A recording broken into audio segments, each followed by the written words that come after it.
Off we go for another day, another week. It's Bob McCowan. It's John Shannon on the Bob McCowan podcast. And I guess we should take a moment here off the top, Shannon, to welcome maybe dozens of new listeners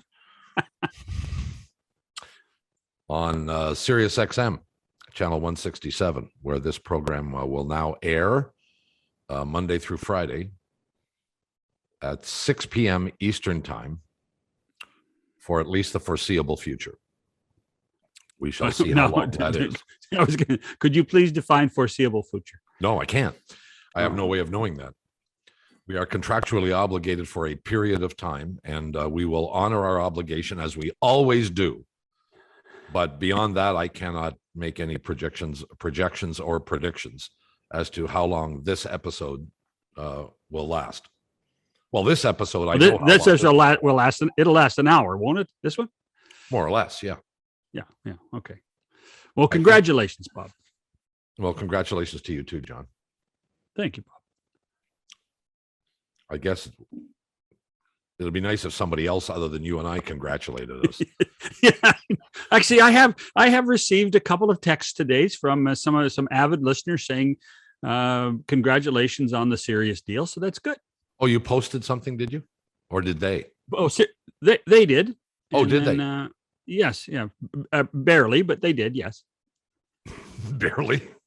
Yeah. So we should be mad right from the get-go. Well, let's be mad anyway. Well, we do that anyhow. I know. General rule. Well, if you would show up on time, you wouldn't be as mad. If I would show up on time, that therein lies the pot, referring to the kettle. If you know what I mean. When I have an opportunity to drive a Mack truck through a hole, I will drive a Mack truck through a hole. There has not been a day that you have, other than today, that you have gotten on here ahead of me. Today was the only reason I was a little tardy was because I thought, well, what the hell? I'm not going to sit here and talk to our producer, Hugh, who I enjoy talking to, by the way, perhaps even more than I enjoy talking to you. But I'm not going to sit here and just chat with him and wait for you. I'll just wait. And Shannon starts firing texts at me like, where the hell are you? All of a sudden. Firing texts, all of one. Well, it made my phone ding. So I'm well aware of it. Wow. I don't think we did anything special here because we're debuting on Sirius, but it just so happens that we, I think, have a pretty interesting guest for everybody today. Indeed. PASCAL SIAKAM of the Toronto Raptors has done few, if any, interviews for quite some period of time. I'm going to say several months, but again, I don't really know. I just know he has talked to very few people over the last while, and today he will talk to us from Los Angeles, California, where he has been abiding. But it's been such a strange year when you think about what the Raptors went through with their year in Tampa, and then COVID, and the escapades of Kyle Lowry moving on, and the mystery of Masai. There's been lots of news, but not very many people to talk about it.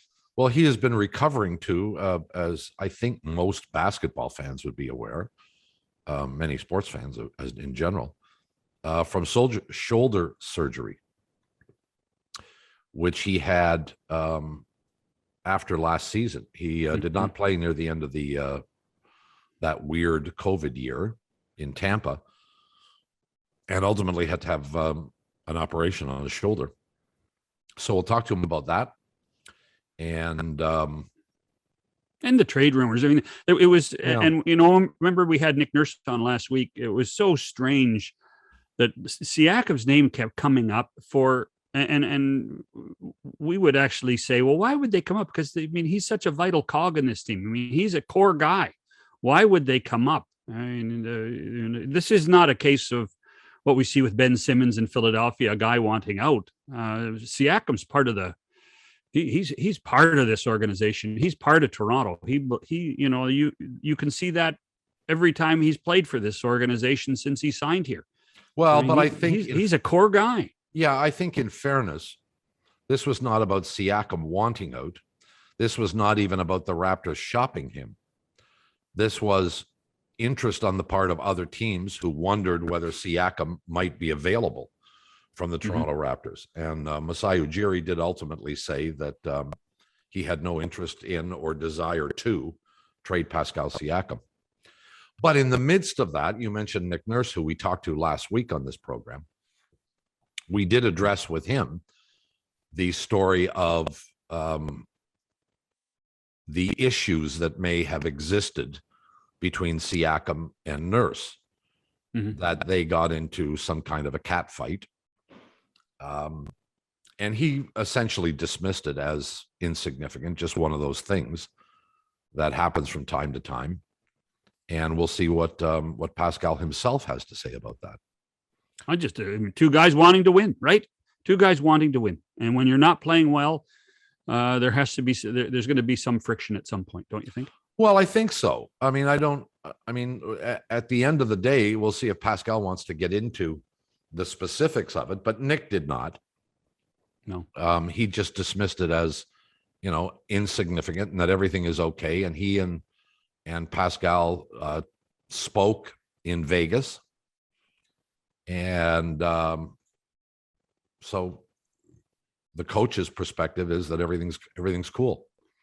Yeah. We'll find out if the player feels exactly the same way. And hopefully we'll get some kind of sense from him as to what he thinks of the changes that have been made and are imminent, most specifically the absence of Kyle Lowry. Because when you look at this roster, yeah, it's a few new players. We don't know how long they're going to stay. But the departure of Kyle Lowry is the one key point of difference. And this will be the first time that Pascal Siakam has played without Kyle Lowry as the principal point guard. And we'll see if he has what kind of take he has on that. Well, and you have to think that now he's no longer a kid. He's a veteran player on this team. He's a guy they're expecting leadership from. And what I would assume whatever Lowry and even going back to the times when DeRozan was here and other veteran players were around, that they were helping him. I fully believe that I would expect that now it's Siakam's going to be the one that's going to have to lead the kids. Yep. Pascal Siakam of the Toronto Raptors, this time on the Bob McCown podcast featuring John Shannon. We'll well, both with and featuring. There you go. I suppose you. What a day! You could be featured and not even be on. What a day! I'm not sure how that would work, but I suppose it's possible. Perhaps we'll try that out sometime. We'll come back and connect with Mr. Siakam after these messages. Been a while since we saw Pascal Siakam in person, and a while since we saw him on the court. Some surgery during the off season on your shoulder, and I gather that's okay. You made it through all right. Yeah, definitely. It was a successful surgery, from what I know, and it's been going well. Just continue to rehab and it's a long process. It takes a while, but I just think that it's something that I had to get right, and that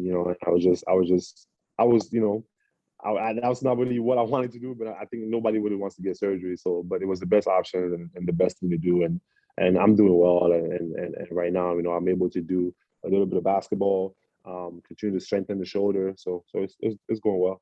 Have you had surgery before? I probably should know. No, that was your first, time. right? That was my first surgery. Wow. Little scary, huh? Hopefully the last one. Yeah, super scary. I think, obviously, because I'm used to always, just kind of like resorting to natural things, or even when I'm injured, I really don't like taking a lot of pills and things like that. So so I feel like it was just a little scary, to go through that after the year that I had too, a lot of things happening. So it was a little scary, but I think with the help of my team, my family, and things like that, I got through it.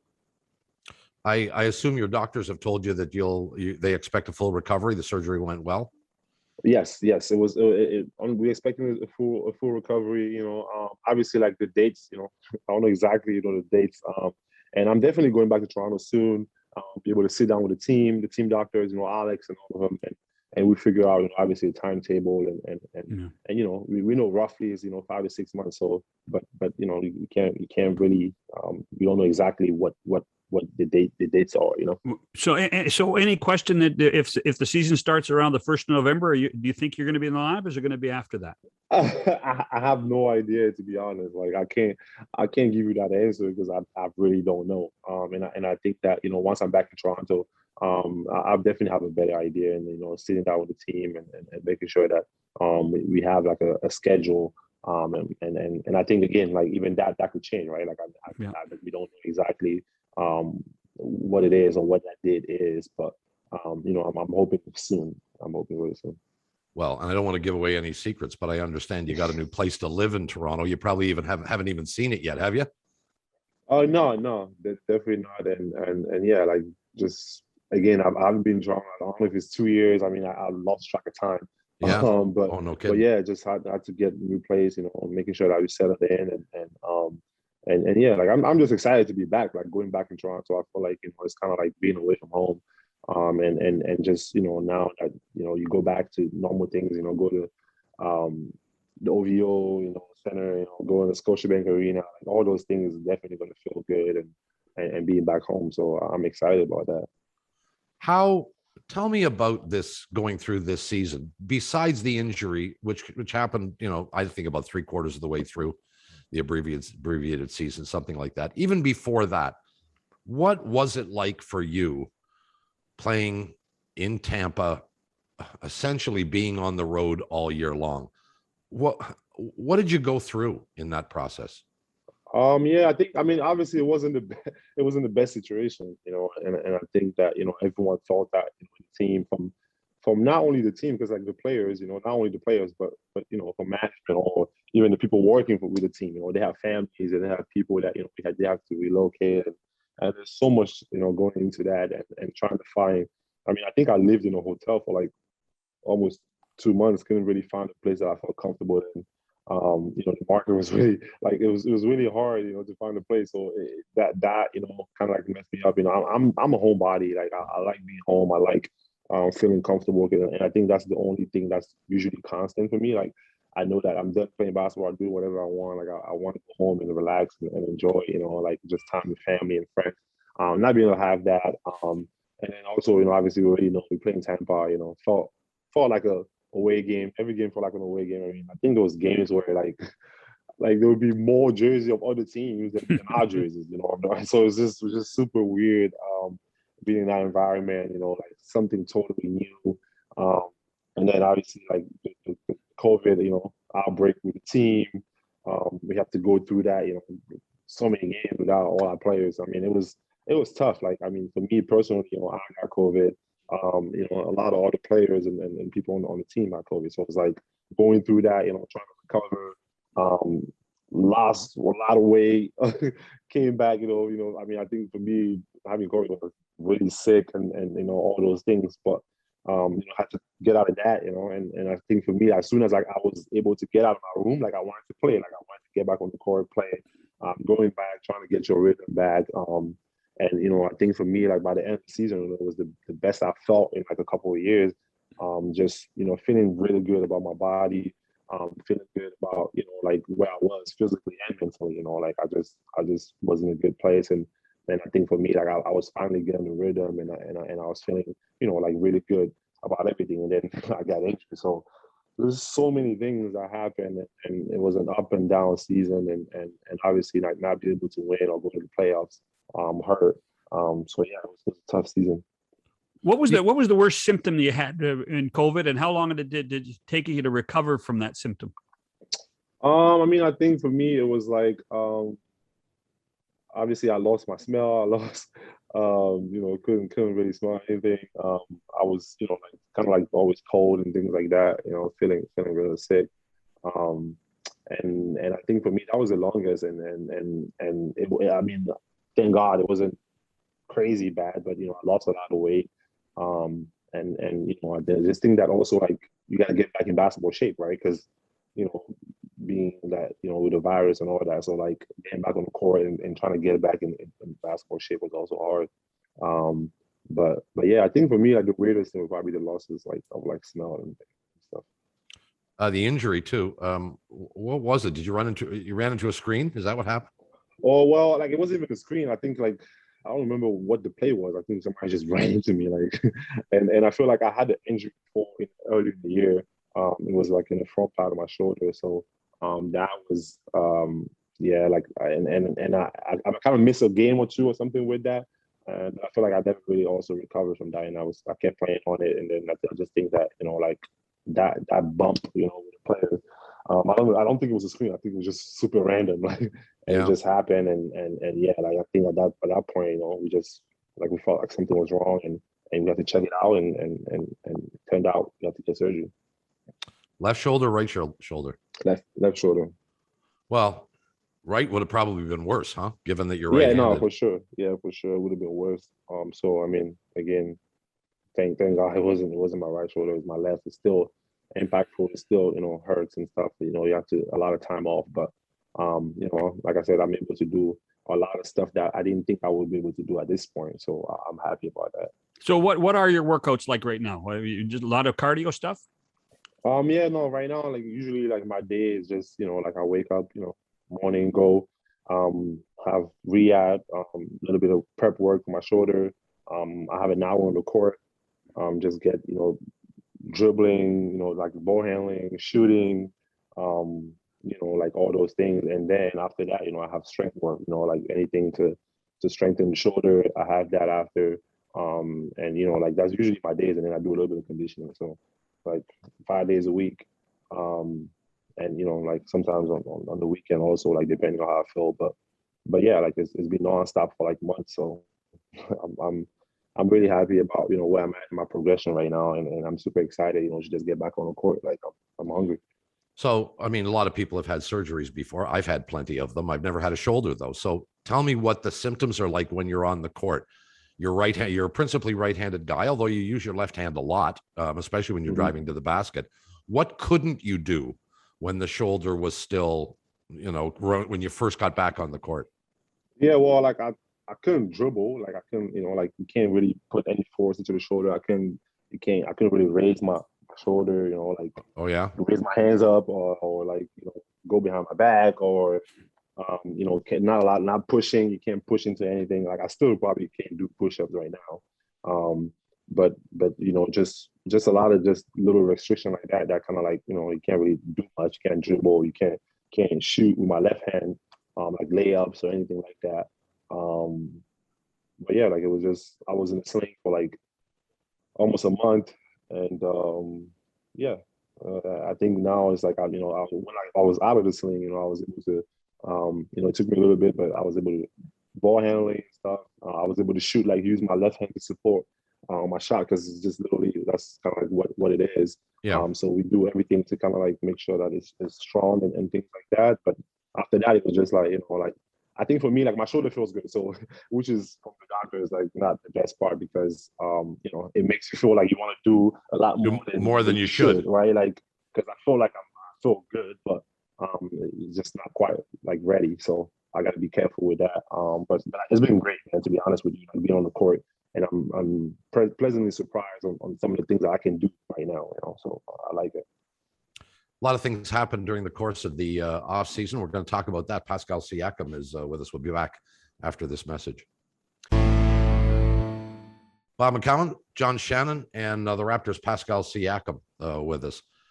I don't need to get into any of the specific details, and I don't know how much you want to talk about it, but there was a lot of talk about an issue you had with the coach, with Nick Nurse, or issues. Was it anything more than the normal stuff of being a basketball player and a coach and being together all the time, and eventually you're going to have disagreements with stuff? Or was there something deeper rooted in it?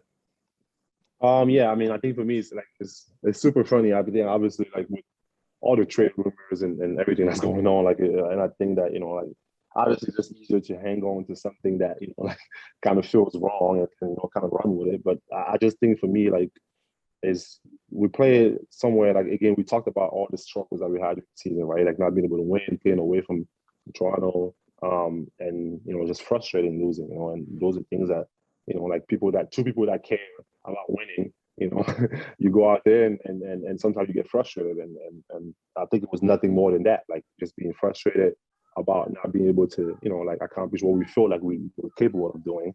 And it was just a disagreement, and we kind of moved past that a long time ago. Like it was just funny to me watching TV and seeing people still talking about it. It's like this is done, like let's move on, and it was one disagreement, and we are good. And for me, I think with me, Nick, like the whole organization, we focus on winning. Like we want to get back to who we know we are.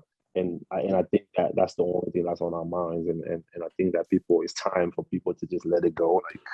Like it's nothing. No, I hear you. And I wanted you to get your 2 cents in, because we had Nick on the show last week, and I can tell you, he said exactly the same thing pretty much. It happens. It was one of those things, and you guys moved past it, and there's nothing to worry about. Yeah, it's definitely. Go ahead. No, I just, as a professional athlete, though, the mindset that you have to be at that elite level is hard. How did you manage all of the trade rumor stuff? I mean, this has been there's lots of us, when we talked about it on this podcast, Bob and I did, we couldn't understand it, but right. How did you manage it? How did you get through that? I think for me, like, again, like, I think with all the trade rumor stuff happening, like there was nothing really concrete for me to really be alarmed. Like it was just like, it was nothing that was, it was always about like, okay, this team likes Pascal or this or that. Like it was really nothing for me to feel like, like something was going to happen. And if something did happen, like, I've been around the league a little bit now to know that, like the business, and like, I understand it, like for me, like I know what it is, I know what it's like. And, obviously being close to like, guys like Jakob, DeMar, and all those people, and seeing everything that's happened, like I know the business. Like I'm not, like I'm not naive, but I understand it. And for me, once I do that, like I know what's going on, and I know that I have the respect with the Raptors organization. I know that, like we have that level of communication, whereas like if there's something that's like significant that's supposed to happen, I'll be aware, and if that's the case, like it is what it is, like I understand the business, but for me, obviously, like I want to be in Toronto, like I feel like since I got drafted, like I've always had that connection to the city, to the team, like just someone that's an underdog, like someone that came from literally nothing to be where he is right now, like I always had that connection. So when people always used to talk about Canada and like say bad things about Toronto, like it used to upset me, just because like it still does upset me, because I feel part of it. I feel part of the city. Like I know that there's a lot to prove, and like I'm proud to be there, and I'm proud to be drafted by the Raptors, and I just want to continue to win. Again, obviously, like it wasn't fun losing, for anyone, and I think that's all we all focus on right now, like just getting back to our winning ways, and be the team that we know we're capable of, and again, hopefully bring another championship to the city. Like that's all I really care about. So I'll tell you what intrigues me. And I'm trying to put myself in your position. When you start hearing these rumors, do you pick up the phone and call Masai, or do you call Bobby and do you say, what the hell's going on? Or do you stay in your own lane? Yeah, I think again, like that's the gray, like, the gray area. It's like, when do you make that call? Because again, like there was nothing really like there for me to, like I said, it was a lot of just chit chat on Twitter. Like it's literally what I thought it was. And until I heard something really significant, like I just felt like there was no need, to talk to the organization. And I think that obviously being in Vegas, we had a great conversation with Masai and the whole, Bobby and all of them. Like it was just like, like lay it out on the table. And it was, like I said, there was nothing really there. So I didn't make that call, and I didn't feel the need to. And again, I understand the business also. I'm not naive to it, but I also knew that there was nothing there for me to be able to pick up the phone. How important was it for Masai to be here long term with you? No, it was great, man. Obviously, like I've known Masai, a long time, and again, he's someone that we look up to, like with all the work that he does for the continent, the youth in Africa, and again, I'm African and proud to be, like having someone like him. Is definitely, a blessing, and obviously, like we want him around, and I'm happy that he was able to do that, and we got to continue to, like just get back to work. And I think that's the conversation we had when the whole thing happened. It was like, let's get to work, and And obviously we have that connection, the African connection, and we know that, we have a lot of big like dreams or like about who we are, and it comes with a lot of responsibilities, but we're kind of ready for that, and that's kind of like what was said. With Pascal Siakam of the Toronto Raptors. So for some, it may, and I don't know how it feels for you, but maybe like a lifetime ago that you guys carried the championship trophy around. And a lot of the guys that were the nucleus of that team that you played with are no longer. And another one of great significance has departed since you last were on the court, and that's Kyle Lowry. Tell me about your relationship with Kyle, and as a fellow player, how important was he to your team? Yeah, man. I think again, like I think everything has been said. Like I said, like he's the greatest Raptor, and I think just watching him.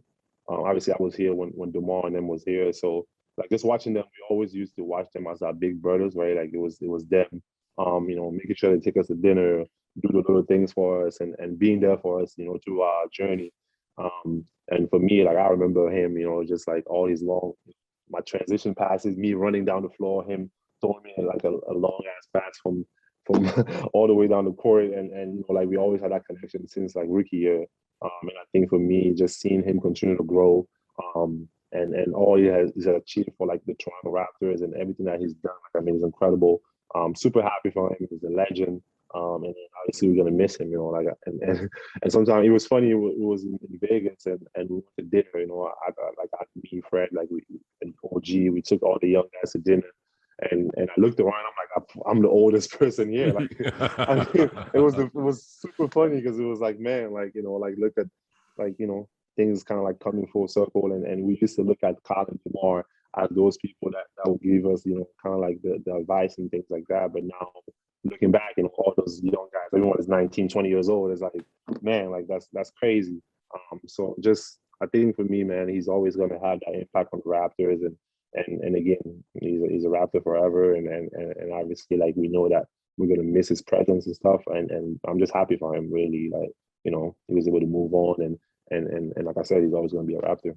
So what would he have taught you that you can actually now teach Scotty Barnes? I mean, I think for me, like, one of the things that with them, it was always like, obviously wanting to let us be us again. Like, that's kind of like what they always did. Like, they let us be us, just go out there, enjoy, have fun, play the game. And for me, like, I just know how hard he worked. I think that's one thing that I could always point out. It's like Kyle was the first in the gym. He got his work done. He was there at night. Sometimes you come to the gym at night, you will find him there. Like, just his work ethic for me, like, that's the biggest thing. And I think that's kind of like my way of leading, just by being out there, doing the best that I can, working hard on my game. And sometimes leading by example is the best way to lead. And obviously, Kyle was a vocal leader also, but I think for me, what I picked up from him was just like his hard work and being dedicated to getting better, getting his body right, and all those things. So if I can, do the same for all the young players, and they can look at me as that person, like that would mean like a lot to me.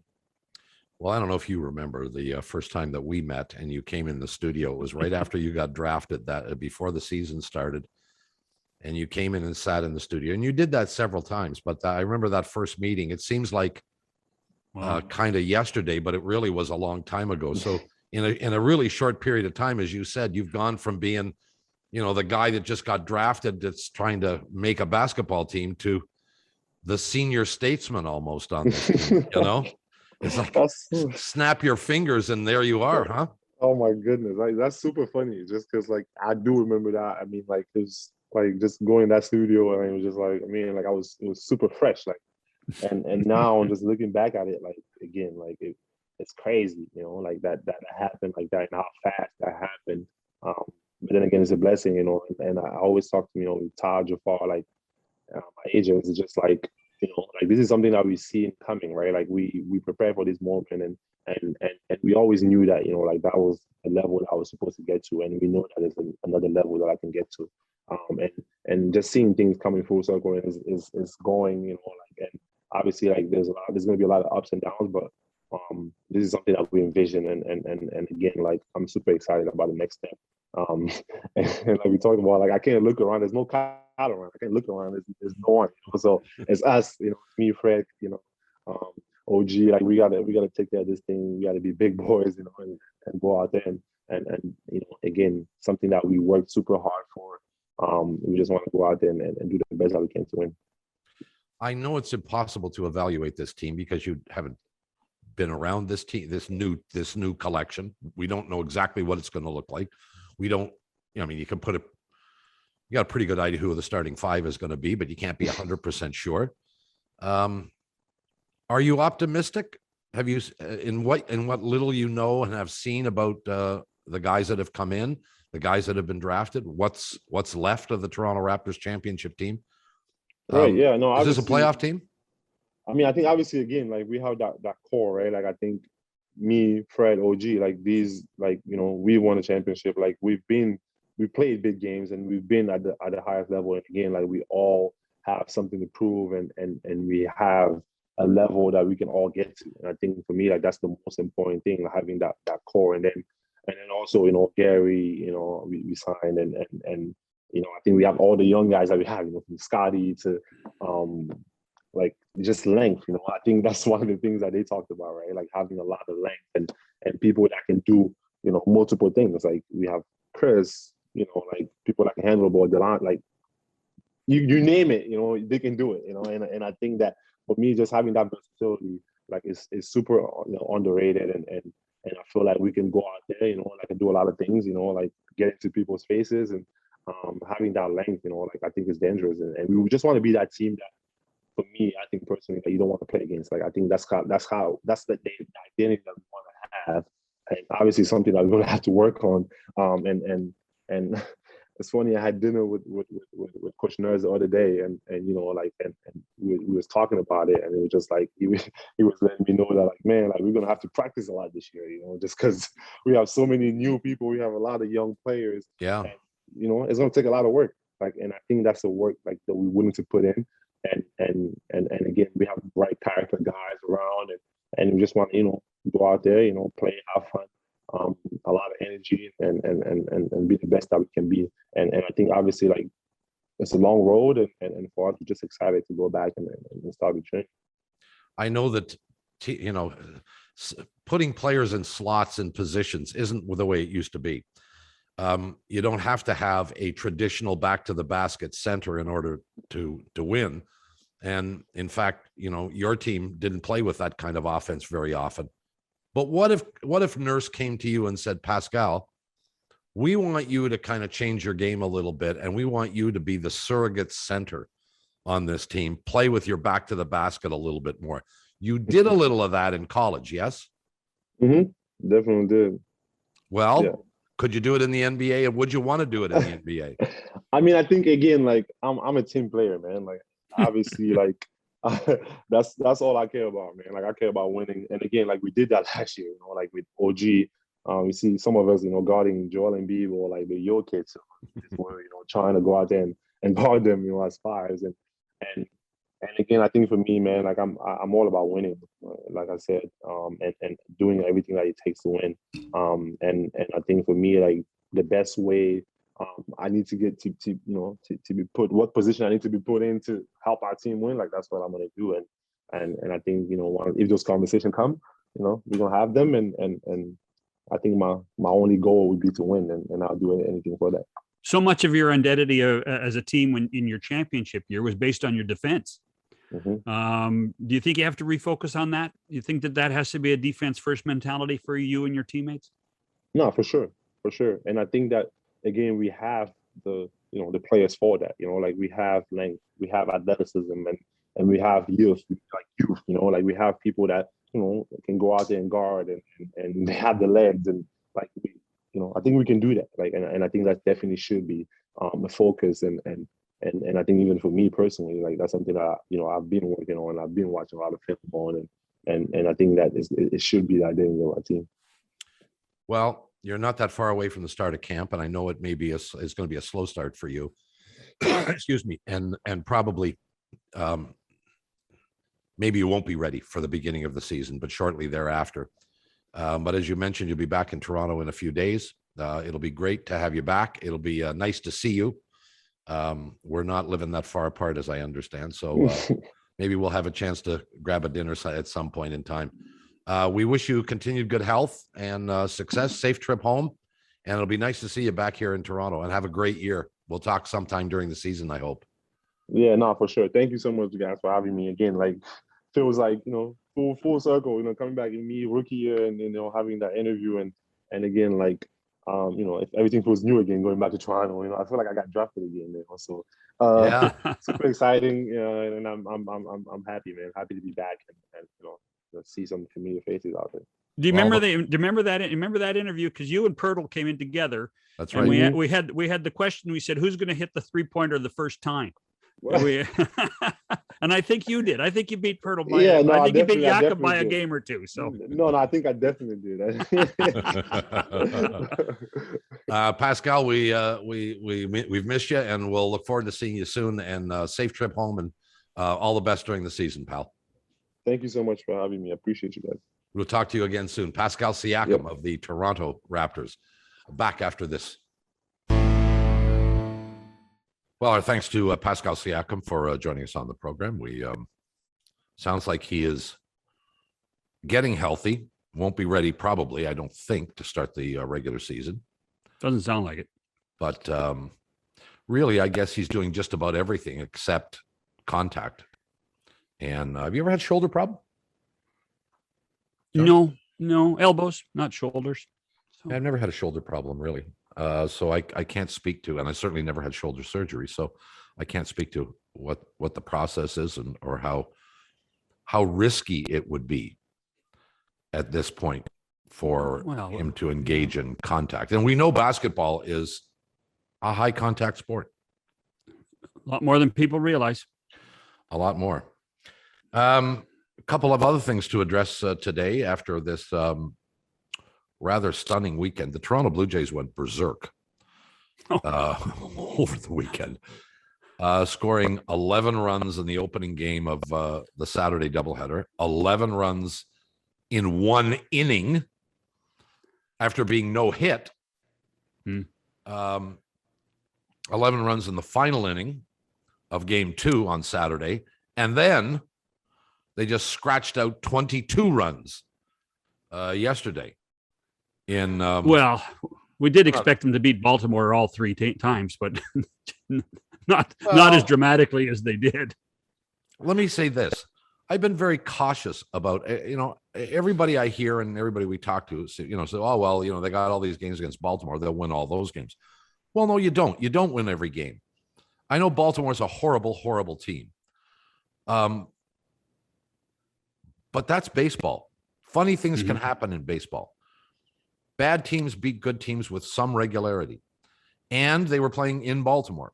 And every team, regardless of who they are or how bad they are or how good they are, lose games at home. So, winning in Baltimore 3 out of 4 is absolutely an achievement. The way they did it was almost scary. Yeah. Like, we know this team can play. We know this team can hit. But that was absurd to watch. I don't think I've ever seen a team, and of course I've been around this Blue Jay team since 1977, day one. I don't think I've ever seen a team score 44 runs in 3 games, 3 consecutive games. The thing that jumped out at me, Bob, was the winning the doubleheader, the 7-inning doubleheader games. There's 22 runs in 14 innings, not 18. Yeah, right. I can only imagine Red Sox fans and Yankee fans screaming that the rules aren't fair because it was only 7-inning games. And you know what? And this is still a little bit of a strange pandemic year when it comes to things like that, although you wouldn't know it anymore. But the fact that they won, scoring as many runs as they did in the top of the 7th to end the game in their inning was was phenomenal. I just the rules helped the Jays on Saturday with 2 7-inning games. There's no question about that. But well, maybe, but I mean, they won what did they win? 11-1 and 11-2? Were those the scores? No, they won one game 11-10. Oh, 11-10. Oh, that's right. 11-10 and then 11-2. Remember, actually, the first game of the doubleheader, I actually switched off when the Orioles were up, saying, "Oh my goodness, well, good. Well, I was watching something else. College football is pretty good right now. College football is pretty good. It wasn't very good for Ohio State on Saturday. I was not. I was going to wait to bring that up, but that's okay. The Pac-12 does it. The Pac-12 does it again to Ohio State. But the fact that they showed some character to come back at the top of the seventh, I mean, that was unbelievable. So they are a fun team to watch. Now they've got the Rays coming in for 3, so this will be another test starting Monday night at Rogers Center. Well, it's always a test when you got Tampa coming in. I mean, the Blue Jays traditionally do not play well against Tampa, whether they're good, bad, or indifferent, and they're very good now. So we shall see what we shall see. But they're about as hot as you can be. How long that lasts remains to be seen. 9-1 in their last 10. So, well, I think they won 10 of 11 or 11 of 12 now. Wow. The 7-inning thing is really intriguing to me. Is this where we're at from now on? Double headers will be. No, I think the commissioners already said they're going to revert to 9-inning double headers next year again. Yeah, I love the 7-inning game. So I do. I really. Oh yeah, I do. I mean, well, as long as it's a level playing field for everybody, I have no problem with it. Well, I guess so. It's just, I confess, a lot of what I lean towards is historic things. It's why I like dynasties in sport, because you remember them. Will you remember, the team that won the World Series or the Stanley Cup 5 years ago, like a one-off? Probably not. You certainly won't forever and ever. No. But, in the long term, you're going to talk about greatness. Great players, truly great players, and truly great teams. And truly great teams are dynasties. And I like the idea of long. I remember long games. I remember 18-inning games. I remember sitting in what we used to call the Polish press box at the old C&E Stadium, which was just a concrete box with glass in front of it. Mm-hmm. And I used to sit up there with Pete Bavasi and Elliot Wally and Pat Gillick, and we'd watch the games from there. And every once in a while, Gord Ash would wander in, and they'd shoo him out. He just tell them how many tickets they sold. Well, no, he was actually, he ran the grounds crew. Oh, is that right? In the first couple of years, yeah. Mm-hmm. And those rain delays or fog delays that we used to have, or those 14, 16, 18-inning games that went till 1 o'clock, 2 o'clock in the morning. I mean, I understand most people wound up going home. There were like a few hundred people in the stands, after a 4.5 or 5 hour game when it finally came to an end. But there's a recollection of that. I mean, I've watched thousands of baseball games, and how many can you really remember? You're going to remember big events, World Series wins, those kinds of things. And I also remember memorable nights of these long drawn out games. And when you're playing, it's like an overtime game in hockey. You're not turning the TV off. You're paying attention at all times, because it can end at any moment. And it's a similar kind of story with an extra inning baseball game. And we've sort of lost that now. Because the extra inning baseball game, Bob, though, it can happen from April to November now, though. I mean, your overtime memories of long overtimes in hockey they're playoffs only. So there's a limited time. The problem for me is you and I are old. they have to try, all sports have to try to find a way to recapture young people watching the game. I think a lot of them are hoping that it's going to come through gambling. I really do. I think there's a lot of sports are saying we're going to try to reach, that 18 to 35-year-old man or woman who wants to watch sports through gambling. But one of the key things, in my opinion, is the length of the game. We have to get games back down to 2 hours, 2.5 hours. Yeah, but historically, there has to be historic relevance. I mean, how would you feel if hockey games suddenly were only 2 periods? I mean, everything changes. Sure. And if you play we all 7 inning evolve. baseball games, it solves a time issue, but it creates an historic relevance that is incompatible with the past. You can't have guys only. Except no, it doesn't, Bob. Because Sure what's the rule? What's the rule for a game that is called on account of rain, but a victor is? I mean, but that happens so rarely. Those occurred, but but the rules of baseball allow for that. Yeah, but it happens with such six rarity. innings, right? Like if 6 innings, right? Like if you no 5, 4.5 technically if the home team's ahead.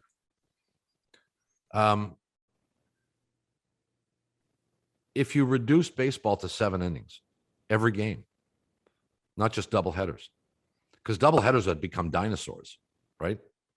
Yes, nobody scheduled double headers. The only reason nobody wants them because everybody wants 81 gates. Everybody wants 81 gates. Yeah. So and even now they're not real double headers. They're split double headers, right? Mm-hmm. So, well, anyway, we'll get on to this more on another occasion. I did briefly want to mention Ms. Fernandez and her performance over the course of the weekend, and unfortunately losing the U.S. Open final. But do you winning see the crowd? Winning the crowd. Whoa. Well, yeah, Whoa. And she was eloquent in her speech afterwards, and it was a very emotional moment. She did a fantastic job.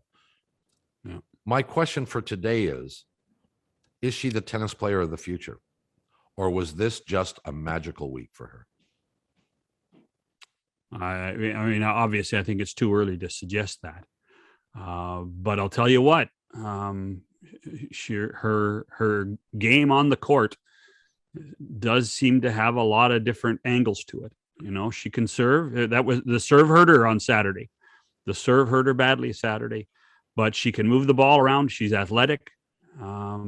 I mean, I can only think and only hope that this is the beginning of something very big, and maybe we'll have the Fernandez Raducanu rivalry, but maybe we'll have a Fernandez Andreescu rivalry too. Well, look, I can't give the answer to any of those questions. I would say that based on what I saw of Raducanu in a couple of matches before the final and then in the final, honestly, I think she's the better player, and they're essentially the same age. And I think the question for me has a chance to be a bigger chance to be a star than Fernandez. And the question for me is, does size play a role? Because Raducanu is a much taller, lankier player than, of course it does. Lele is. Yeah, that's what I wondered on Saturday too. She's tiny by tennis comparisons, and it's going to be a challenge for her throughout her career. I mean, I wish her nothing but the best. I was captivated and excited by her performance. But by the way, so was Chrissy Everett. Holy smokes. Chrissy Everett fell in love with her. Again, our thanks to Pascal Siakam for joining us. Thank you for joining us, whether it's through the podcast, as you've been doing for some time, or now through Sirius XM. We'll see you again tomorrow. As they say, same time, same station. For John Shannon, Bob McCowan, see ya.